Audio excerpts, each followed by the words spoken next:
ஓம் சத்குரு சாய்நாதாய நமோ நமக. எனது முதன்மை பேராசன் மதிப்பிற்கினி ஆதித்ய குருஜி ஐயா அவர்களுக்கு குரு வணக்கம். உலகம் முழுக்க பரவி இருக்கின்ற தமிழ் உறவுகள் அனைவருக்கும் மதுரை ஜோர சாய் செல்வத்தின் இனிய வணக்கங்கள். வாழ்க பல்லாண்டு. கோல்சார பலன்கள் நம்ம பிறப்பு ஜாதகத்தில் உள்ள கிரக அமைப்பு படிதான் நமக்கு வாழ்க்கை பிறந்தது முதல் அந்திம காலம் வரைக்கும் நடக்குமுங்க. இதுல எந்த ஒரு மாற்றம் அமைப்பும் இல்லை. நம்மளுடைய வாழ்க்கை தரம் நம்ம ஜாதகத்திலே தெரியும். வருமானம் எப்படி இருக்கும், வருமானம் அதிக அளவில் சம்பாதிப்பாரா, தேவைக்கு சம்பாதிப்பாரா, கொஞ்சம் மிச்சப்படுத்தலாமா சொல்லலாம். கிரக பாவக சுபத்துவ அமைப்பு படி சொல்லலாம்.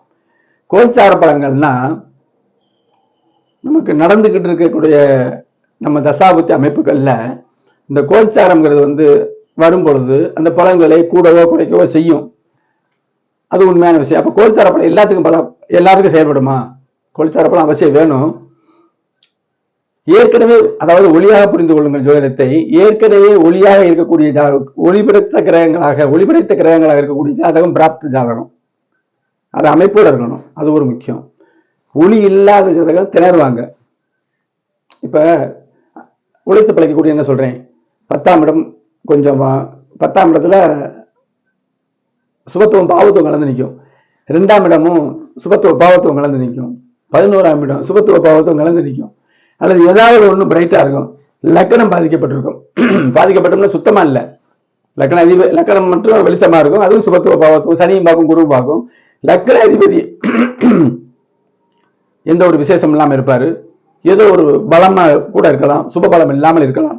தசாபத்திகள் தடுமாறும் பொழுது, அவயவ திசைகள் வரும் பொழுது, அவயவ திசைகள் சிறிய பலன் கொடுக்கக்கூடிய அமைப்புல வரும் பொழுது அவர் நடுத்தர அமைப்புல இருப்பார். வாழ்க்கையில எல்லாமே சொல்லிடலாம். அப்ப அவருக்கு இந்த கோல்சாரங்களை பார்க்கணுமா?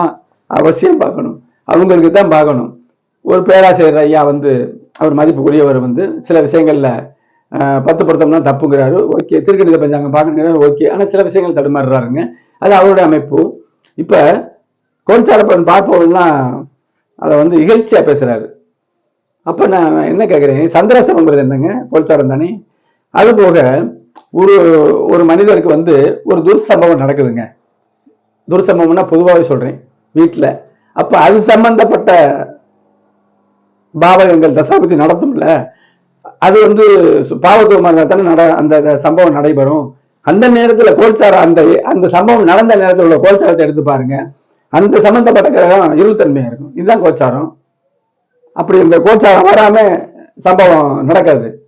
இப்ப என்கிட்ட வர்றாங்க, உடம்பு முடியாம இருக்கான், வயோதிகம், அப்படியே படுத்த படுக்கையா இருக்காது. எப்பங்க ஜீவன் புரியும்? எப்படி பாக்குறேன்? தசாபதியை கணிச்சு திருக்கணிதப்படி, வாக்கியம் தான் பெருசு சொல்றவங்க இருக்காங்க, திருக்கணிதப்படி அதை கணிச்சு பலன் எடுக்கும் பொழுது சம்பந்தப்பட்ட அந்தரநாதன் அந்த அவர் படுக்கையில் இருக்கக்கூடிய காலங்களை கணிக்கும் போது அந்தரநாதன் பாவத்துவமாக வரும் நாள்ல கவனமா இருங்கன்னு சொல்லுவோம். கவனமா இருங்க அப்படிதான் சொல்லணும். உறுதியா நம்ம இறைவன் மாதிரி தவறிடுவாரு சொல்லவே கூடாது. ஞானம் இருந்தாலும் சொல்லக்கூடாது. கவனமாக இருங்கள் அப்படி காட்டணும். அப்ப கோல்சாரம் தானே. சரி, இன்னொன்னு கேட்கிறேன். கோல்சாரம் இல்லை என்று சொல்பவர்களுக்கு ஆரம்ப காலத்துல கிரகங்கள் நம்மளை ஆக்டிவேஷன் பண்ணுது. அந்த கிரகங்கள் ஒளியை நம்ம கபாலத்து வழியா நமக்கு ஆக்டிவேஷன் பண்ணு சொல்றோம்.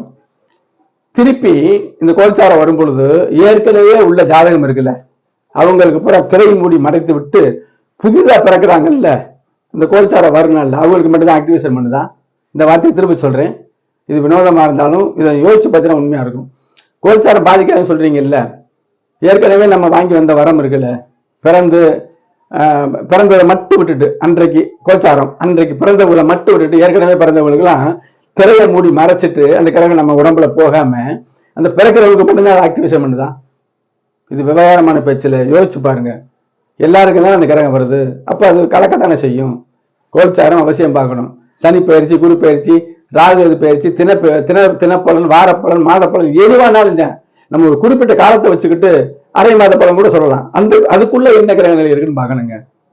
ஜாதகத்தை அமைப்பை பார்க்கணும். ஜாதகம் எப்படிப்பட்டிருக்கு? கோல்சாரம் எல்லாருக்கும் பாதிக்காது. நடுத்தர வர்க்கத்துக்கு, அதாவது உழைத்து பிழைக்கூடிய பலன் கொடுக்குதுன்னு சொல்லிட்டு நல்லதோ கெட்டதோ. அப்ப அந்த ஜாதகத்துல வலிமையும் பார்க்கணும். அந்த வலிமையை கண்டிப்பா பார்க்கணும். வலிமையை பார்த்துட்டு தான் கோல்சாரத்தை இணைத்து பார்க்கணுங்க. ஆக இதெல்லாம் புரிஞ்சவர்களுக்கு ஒரு நல்ல அமைப்பா இருக்கும். கண்டிப்பா கோல்சாரம் பார்க்கணும். நான் கோல்சார பலன் சொல்றேன். நியூஸ் டாக்கிஸ் அப்படிங்கிற யூடியூப் சேனல்ல வார பலன்கள் சொல்றேன், போய் பாருங்க. அற்புதமாக இருக்கும். நியூஸ் டாக்கிஸ் சேனல் சப்ஸ்கிரைப் பண்ணுங்க, லைக் பண்ணுங்க, ஷேர் பண்ணுங்க. அஸ்ட்ரோ சாய் செல்வம் அப்படிங்கிற யூடியூப் சேனல்லையும் மனிதனுக்கு தேவையான அனைத்து விஷயங்களையும் கிரகபாவ சுபத்துவ அப்படி அற்புதமாக விளக்கி இருக்கேன். பாருங்க, ஜோதிடத்தின் உண்மைத்தன்மையை உணருங்கள். உங்களுக்கு ஏதாவது சம்பந்தப்பட்ட எந்த விஷயமானாலும் திரையுதறிக்கூடிய இந்த 90 80 57 13 70ங்கிற வாட்ஸ்அப் நமக்கு தொடர்பு கொள்ளுங்க. கிரக விளக்கத்தோடு பலன்களை தெளிவாக கேட்டு தெரிந்து கொள்ளலாம். திருமண பொருத்தம் 10 பொருத்தத்தை விட்டுட்டு 10 பொருத்தம் பார்க்கறது இல்லைங்க. 10 பொருத்தத்தை விட்டுட்டு ஜாதக அனுகூல பொருத்தத்தைப்படி அவர் எப்படிப்பட்டவர், என்னோட திருமண பொருத்தம் வந்து ஆண் பெண் ஜாதகம் ரெண்டையும் வச்சுக்கிட்டு போய் பார்க்க மாட்டேன். அப்படி பார்க்கறாருன்னா அவருக்கு தெரியலன்னு அர்த்தம். பார்க்கவே கூடாது. முதல்ல பெண்ணை பெற்றவர்கள் வந்தாங்கன்னா பெண்ணுடைய ஜாதகத்தை வாங்கி திருமணம் செய்யலாமா, திருமண வாழ்வு எப்ப செய்யணும், எப்படி இருக்கும், எந்த காலத்துல கவனமா இருக்கணும், குழந்தை எப்ப பிறக்கும், அதிர்ஷ்டமா இருக்கா, வீடு கட்டு வாழ வாசல் கட்டுவா, எல்லாமே தெரியும். அப்ப அதுக்கு தக்கதான் ஆண் ஜாதகம் வரும். இதுல மறுக்கவே முடியாது. இதுதான் பொருத்தம். ரெஃபர் பண்ணி பார்க்கறது தான் பொருத்தம். ஆள் நல்லா இருக்கணும், குணம் நல்லா இருக்கணும், வருமானம் இருக்கணும், இந்த காலத்துக்கு புத்தி நல்லா வேலை செய்யணும், குழந்தை பாக்கியம் வேணும், ஒருத்தர் புரிஞ்சுக்கணும், தாம்பத்தியம் அளவோட இருக்கணும், ஈகை குணம் இருக்கணும். இதெல்லாம் எக்ஸ்ட்ரா ஈகை குணம் இருக்கணும். வாழும் முறைப்படி வாழ்பவர்களுக்கு அது எக்ஸ்ட்ரா பார்க்கறது. இப்படி ஆயுள் பாவம் எல்லாமே பார்த்து தசாபத்தியமை பார்த்து குழந்தைகள் பெற்று அவர்களை வளர்த்து வர தொண்டிக்கு நமக்கு ஆரோக்கிய குறைவு வருதா, மனபேதம் வருதாங்கன்னு தெளிவா பார்க்கலாம்.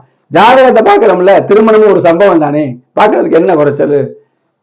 திருமண பொருத்தம்னாவே இது ஒரு தனி டிராக்னு வர்றாங்க. தப்பு. உண்மையான விஷயம் சம்பவங்களை உணர்த்துவது தசாபதிகள். திருமண பொருத்தத்துக்கு தசாபதிகள் சம்பவத்தை உணர்த்தும். குடும்ப ஜாதகங்களை பார்த்தா சேர்த்து குடும்ப ஜாதகத்தை சேர்த்து பார்க்க முடியாது, அற்புதமாக பலன் வரும். சிசேரியன் குறிப்பதற்கு நானே ஒரு ஜோதிடத்தை போட்டாலும் நல்ல குழந்தை தான் கேட்பேன். அழகா இருக்கணும், அறிவா இருக்கணும், வளமா இருக்கணும், சம்பாத்தியம் நிறைய பண்ணணும், பேர் வாங்கணும், புகழ் வாங்கணும். கேட்பெல்லாம் கேட்க மாட்டேன்னா கேட்கணும். நீங்களும் கேட்பீங்க. நீங்க கேட்கிறவங்களுக்கு அந்த குழந்தை சாத்தியமான எப்படி குறிக்கிறது?